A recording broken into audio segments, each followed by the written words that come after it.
Esta semana me llegaron muchos mensajes de colegas que quieren empezar en el derecho previsional y no saben cómo comenzar a adquirir experiencia práctica y formación. En este video les voy a dar algunos consejos basados en mi propia experiencia de cómo empecé a dedicarme a esta rama y cómo me terminé especializando. Muy buenos días a todos, bienvenidos nuevamente. Mi nombre es Cintia Coturel, soy abogada y este canal tiene por objetivo el empoderamiento en el ejercicio de los derechos. Si bien es un canal dedicado más que nada a personas que quieren jubilarse o que tienen problemas con sus aportes, tengo entre el público unos cuantos abogados que me mandan muchas consultas, entonces hoy voy a hacer un video para darles consejos prácticos basados en cómo empecé yo en esta rama, qué cursos fui haciendo y cómo pueden empezar en el derecho previsional. Consejo número 1. ¿Qué cursos hay que hacer? Bueno, esto es lo que más me preguntan. Yo, por ejemplo, cuando cursé en la facultad, el Derecho de la Seguridad Social no era una materia obligatoria, sino que era optativa en el CPO de la UBA en esa época. No sé ahora si hay una materia obligatoria o no, porque después cambió el plan de estudios, pero yo, como no hice la orientación de Derecho Laboral, no cursé esa materia y me recibí sin saber nada del derecho de fondo de la seguridad social. Había tenido experiencia como meritoria en un juzgado, pero ahí aprendí cosas prácticas. No había aprendido nada de la parte de fondo, ¿sí?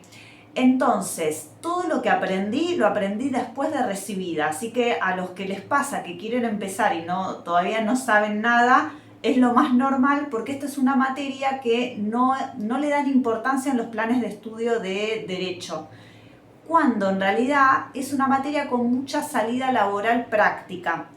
Y a veces se le da más bolilla en los planes de estudio a materias que jamás las van a aplicar o que las aplica uno cada miles de abogados. Los primeros cursos que hice fueron cursos prácticos uno era sobre jubilaciones y otro era sobre SICAM. Los hice en un instituto, era presencial, no era como ahora que podés tener acceso a un montón de charlas por Zoom o por YouTube, ¿sí?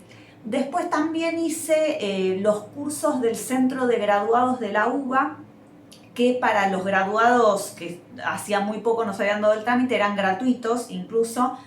Y hice uno, por ejemplo, de Derecho Laboral y también hice otro de Derecho Previsional. Creo que eran cuatrimestrales. En esos cursos uno aprende ya cosas más profundas, pero no tienen la práctica, o sea, no te van a dar un formulario o no te van a mostrar en una computadora el SICAM para que vos lo empieces a liquidar. Entonces, yo creo que hay que combinar los dos tipos de cursos. Por un lado, los cursos de práctica profesional, que son como totalmente necesarios cuando uno recién inicia en la profesión o incluso cuando, aunque vos te recibiste hace 10 años, todo cambió y ahora, por ejemplo, las notificaciones, las presentaciones electrónicas cambiaron totalmente cómo trabajamos los abogados. Entonces, o lo vamos aprendiendo en la práctica o al que le cuesta más aprenderlo tiene que hacer un curso, ¿sí? Y por otro lado, los cursos ya con más teoría sirven quizás no para tramitar una jubilación. Sirven por un lado para los casos más difíciles que no encuadran en ningún lado, entonces uno ahí aprende los criterios de la jurisprudencia, etc. Y también sirven como para que uno tenga una dimensión de a qué nos estamos dedicando y cuál es el derecho que estamos defendiendo. Consejo número 2. Cómprense buenos libros. Yo les voy a mostrar algunos de los que yo tengo que son los que más uso, ¿sí? Este es un libro, el Manual de la Seguridad Social de la doctora Nadia García, que salió hace muy poquito. Yo me lo compré y la verdad que es muy bueno. Me sirve, por ejemplo, para revisar los requisitos para alguna prestación, incluso para algunos videos de YouTube consulto acá. Y también está muy bien explicada toda la parte de cómo funciona la justicia de la seguridad social y de la evolución de la movilidad, ¿sí? Eso es algo muy importante para los que se quieran dedicar a hacer reajustes. Ahora les voy a mostrar, también tengo la ley de procedimiento administrativo comentada. Para mí la ley de procedimiento administrativo es fundamental y me ha pasado muchas veces, y esto le escuché que lo cuentan otros abogados en anécdotas y en charlas incluso que dan, que los empleados de ANSES no saben que la ley de procedimiento administrativo se tiene que aplicar en ese procedimiento y no solo las circulares de ANSES. A mí me ha pasado de ir con un pronto despacho y que me digan que por tal o cual cosa no me lo quieren recibir. Yo le digo, mirá, según la ley de procedimiento administrativo hay determinados plazos. Yo tengo derecho a presentar un pedido de pronto despacho y si transcurre un plazo determinado, tengo dos vías. O ir a la justicia por la vía del silencio de la administración e iniciar una acción directamente, como por ejemplo se hacen los reajustes, ¿sí?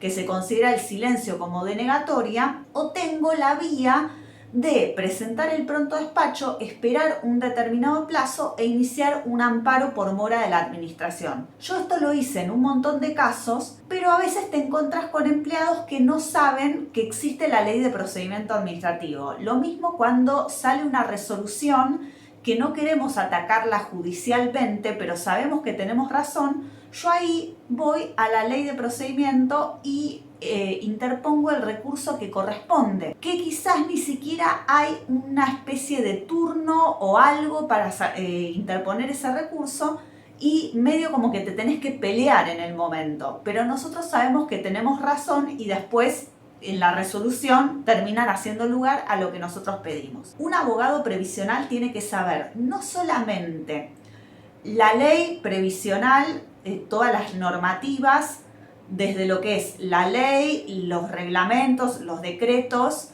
y conocer las circulares de ANSES, sino que también hay que saber derecho administrativo y derecho laboral. Yo creo que son las dos ramas que más se relacionan con el derecho previsional. Entonces también cómprense libros de a poco, ¿no? Obviamente no de un día para el otro porque son caros, en los que tengan derecho administrativo como para tenerlos de consulta y también de derecho laboral. Y el derecho laboral está súper vinculado, en realidad la seguridad social es como que nace como un desprendimiento del derecho laboral. Y estamos en el mismo artículo 14 bis, o sea que se aplican muchos principios similares.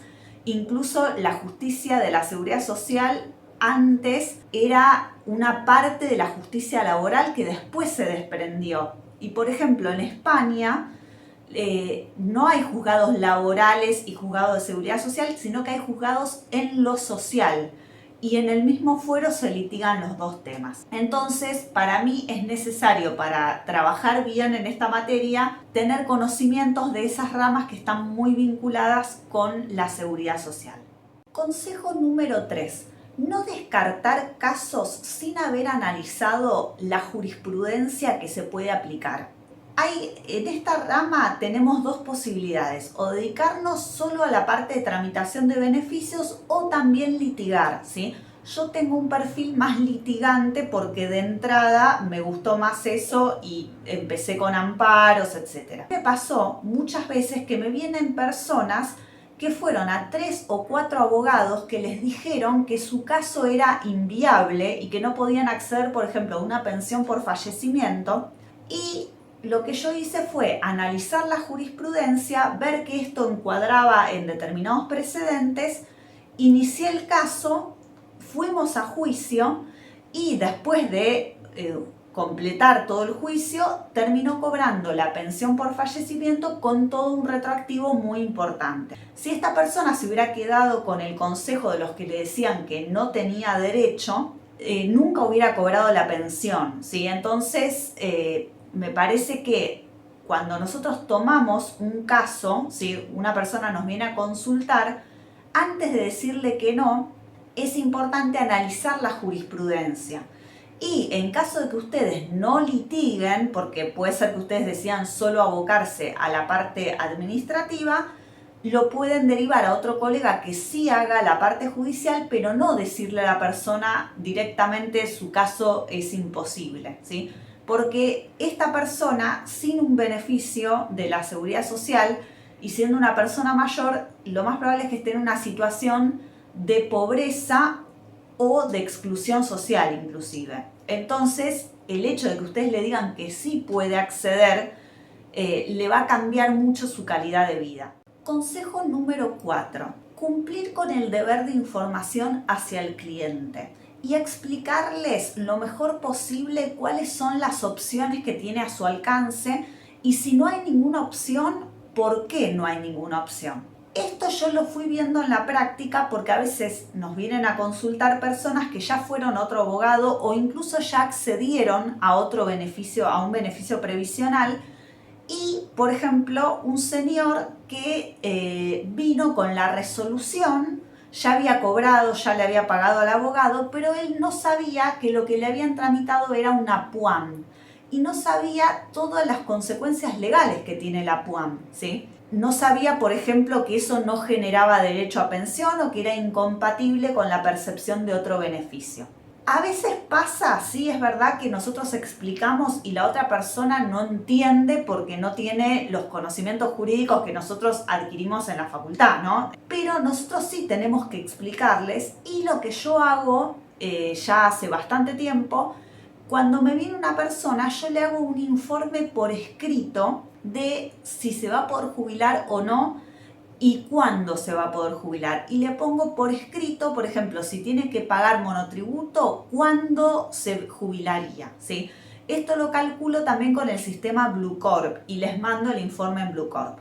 ¿Por qué? Porque muchas veces, esto seguro que les pasó, viene gente que dice, no, pero mi prima, mi vecina se jubiló y no pagó nada, o no, ella no se tuvo que inscribir en el monotributo. Yo les explico que hay distintas situaciones, hubo distintas moratorias, ahora tenemos 2 moratorias vigentes, que hay una fecha de corte, etc. Pero para estar 100% seguros, lo mejor es darles un informe por escrito y las personas ahí ya van a saber a qué atenerse. Después, si ellos quieren tomar su decisión en base a lo que les dice su vecina o quieren consultar a otro profesional, bueno, son dueños de hacerlo, pero nosotros en el asesoramiento cumplimos con nuestro deber de información y le dijimos la verdad a esa persona.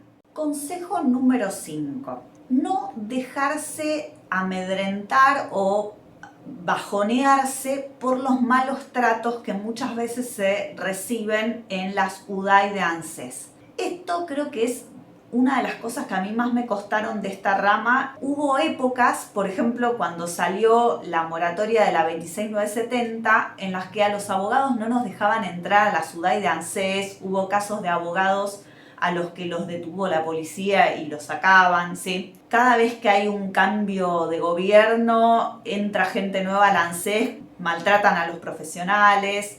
Bueno, esto siempre pasó. Hubo hasta un director ejecutivo del ANSES, que todos sabemos quién es, que se jactaba de ser persona no grata para los abogados. O sea, él se jactaba y decía que era parte de su política, era el maltrato a los profesionales, ¿sí? O sea, ya cuando viene de la cabeza, obviamente, a ver, no quiero generalizar y esto no es que lo hacen todos, pero hay algunos que si tu cabeza dice que tenés que tratar mal al abogado, entonces lo van a hacer como un lineamiento político. Después tenés personas que trabajan muy bien en ANSES y que a uno le da gusto ir a trabajar ahí. Entonces yo lo que terminé haciendo es, cuando identifiqué en qué lugares se trabaja muy bien, yo trato de iniciar los turnos en ese lugar. Y si no consigo turno, espero a que haya turno en esa UDAI, pero no lo voy a iniciar en el lugar que ya sé que van a tratar de hacer todo lo posible para no iniciar el expediente. Aparte ya, después van a identificar que hay empleados de ANSES que es como que ellos no le quieren iniciar el expediente a nadie y te ponen todas las vueltas. Y quizás el empleado que está sentado al lado, vos vas después con un caso exactamente igual, no te pone ninguna traba y el expediente se inicia y sale acordado, ¿sí? Entonces, no se desanimen si empiezan a tener malas experiencias con eso y traten de identificar los lugares en los que se trabaja bien y vayan a trabajar a esa SUDAI. Quiero agregar algo respecto de este último punto, que es que no sé, digamos, cuál es el beneficio que obtiene un organismo por el hecho de que las personas no puedan ir con un abogado, porque en realidad, por ejemplo, si vos sos un empresario, la AFIP no te va a poner ningún condicionamiento para que un contador te haga tus declaraciones juradas de todos los impuestos que tenés que pagar y te ayude a pagar el impuesto más bajo posible, ¿sí? Quizás la AFIP, si vos vas a inscribirte en el monotributo o algo muy básico, te lo hacen, pero no te va a hacer la declaración jurada del impuesto a las ganancias, ¿sí? O a nadie se le ocurriría ir a que se la haga un empleado de la AFIP. Bueno, creo que con esto pasa lo mismo, que uno, obviamente, si tenés un trámite súper simple, no vas a contratar un abogado, pero si tu trámite es más complicado y cómo lo encares va a generar que cobres un haber muy superior o muy inferior, entonces en esos casos yo creo que sí es necesario tener un profesional que te asesore y que te represente. Además, volviendo a la ley de procedimiento administrativo, en cualquier procedimiento administrativo una persona tiene derecho a ser defendida por un abogado, ¿sí?